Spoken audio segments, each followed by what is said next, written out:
Now, for more on the story, we bring our reporter Jayed Lee, who is in Durban in KwaZulu-Natal. A very good afternoon to you, Jayed. I know while the body of former South African ambassador to France, Nathi Mthethwa, is said to be brought back home this week, his family says it will only find closure once they know the cause of the death. What is the current status? Well, a very good afternoon to you, Umpo, and to the viewers. Yes, well, I've spoken to Nathi Mthethwa's sibling, Nathi Mthethwa, who says that senior family members have left KZN to fetch his spirit in accordance with Zulu customs. They are currently in Pretoria as we speak, Umpo, and will be leaving to France. However, Nathi could not give clarity as to whether their flight will be departing tonight or tomorrow. But as it stands, senior members are in Pretoria and they are awaiting to travel to France to fetch Nathi Mthethwa's spirit, as they say, in accordance with the Zulu customs, but also to offer support to his wife, Pilisiwe. Now, we do know that other family members and in-laws traveled to France shortly after the news of his death, and we have been speaking to Dr. Sifiso Buthelezi, who is in Paris and was involved in identifying his body. This morning I also spoke to DIRCO spokesperson Crispin Piri, who told me that they will be updating with regards to the repatriation process. There's a lot of questions surrounding whether the body will return before the end of this week, but the family is saying that DIRCO has been in communication with them and they're expecting the body to come home on Friday. The family also said that they have been working very closely with DIRCO in probing and asking them relevant questions as to what is going to transpire, what's going to take place, what's the necessary steps now, looking towards this week.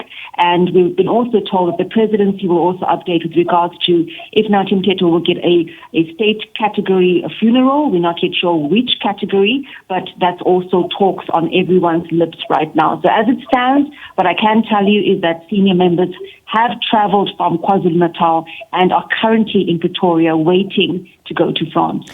You touch on an aspect that we have heard the family emphasizing as they speak about how the process will be conducted and the logistics in between it. The Zulu customs. Talk to us a little bit about some of those rituals that are set to take place and the importance and the role that they play as the family is waiting to bring back the body of Mthethwa to South Africa. Well, this is one of the questions that I put to one of his siblings, Nathi Mthethwa, and we've been in conversation throughout the course of this weekend when I was there at the homestead, and he said it's a very important custom, Umpo. They have to fetch his spirit. They have to explain to him that they will be crossing the ocean now. They'll be going back to Africa. They'll be bringing his body back home. He is a son of the soil. So it's also very important for the family. But not only that, it's important for this particular family as they have, they come from Zulu customs, and it's important for them to explain to him that this is what is transpiring now, bringing his spirit back home. And he did touch on the relevance, the importance, that the elders need to be there, that he can't simply be brought back by dignitaries and by government officials. He needs to be brought back by the elders. He needs to be brought back by the Mthethwa clan because he does come from royalty. They need to explain to him that they are bringing him home, taking him home back to KwaZulu-Natal. So we are still going to see all these rituals, customs come to the fore, and it's going to be a very important and a very, I suppose, very heartbreaking journey for the family who now have to trek thousands of kilometers to bring their son, their sibling, their brother back home to Africa. Jayed, as the family is looking for closure, there are still some loopholes around the cause of Mthethwa's death. What do we know in terms of cooperation between South Africa and France as they try and piece together what exactly transpired? Well, we do know that DIRCO has been saying they're working very closely with the French counterparts. They have been, working very, very close with the family as well. The family has been in the center of all of this.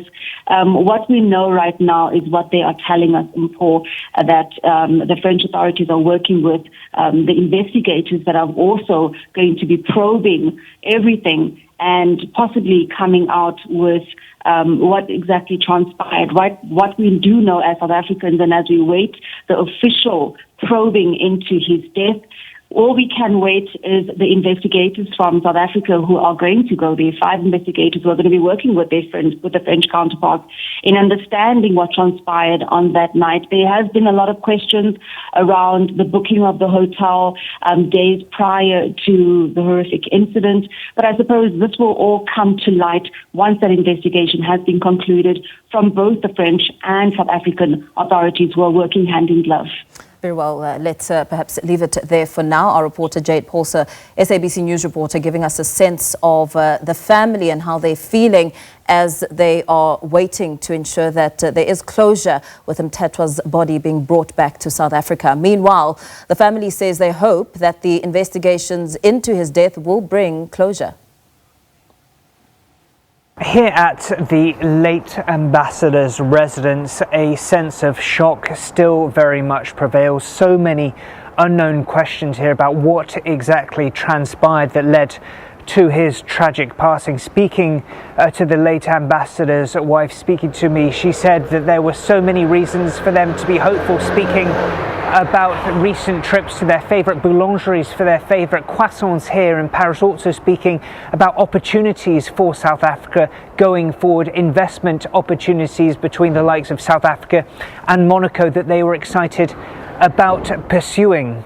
But in the here and now, there's been plenty of waiting and seeing on this repatriation of the late ambassador to South Africa. Well, there has been an update. Now I've been speaking to the family spokesperson, the late ambassador's brother-in-law, Dr. Buthelezi, who's provided updates that the repatriation, the remains will come back to South Africa on Thursday for arrival on Friday. He was speaking to me about what the latest is on these developments. The permission has been granted to repatriate the body back home, and then so that's the most important thing for us. We are very grateful that we are getting closer to us taking our brother back home. So I think that's it's quite in this whole thing. Such things good news to us because we can't wait to take him back home. And in terms of those next steps, in terms of the time frame, what are you understanding on that? Yeah, perhaps before I come to that, we had an opportunity again, myself and Mr. Zengmados here, where we went to the mortuary to go and visit Unyambose, our brother. I'm sure you understand how stressful that whole exercise is, but we had to do it on behalf of our families, on behalf of Unyambose, and on behalf of Oshenge, on behalf of South Africans, and on behalf of the world citizens, because he was a world citizen. So, as you would have seen, that the interest as to exactly what is happening with him is not just a South African thing; it is an international issue. So, when we went to visit him in the mortuary, it was more of us saying that we are here on behalf of all these people who can't be with you here, Nyambose. So we are quite grateful that we were able to do that. And obviously there's been nearly a week of grieving, processing as well, being able to see him say goodbye. How important was that opportunity, a little bit of closure to say a goodbye? How is that resonating with you? It's, as I said, it's mixed emotions. One is the first time I see him the way he is. But again, it's, as I said, it's a good step, a step that we welcome, that he's going to be able to go home finally. And in terms of the autopsy, is there anything that the family has gleaned from that, results out of that we didn't know before? No, we haven't been given the autopsy report. They say it's a process, applications and so on, but it takes weeks, months to get the final autopsy report. All what they've done, they say we have done our part. Then we are in a position now to give you the body. So we don't have any report, but they've just said we've done everything, hence the permits that I spoke about. As I said to you, mixed emotions, difficult to see him in the position that he is, but happy that it's a step which takes us closer to getting him home.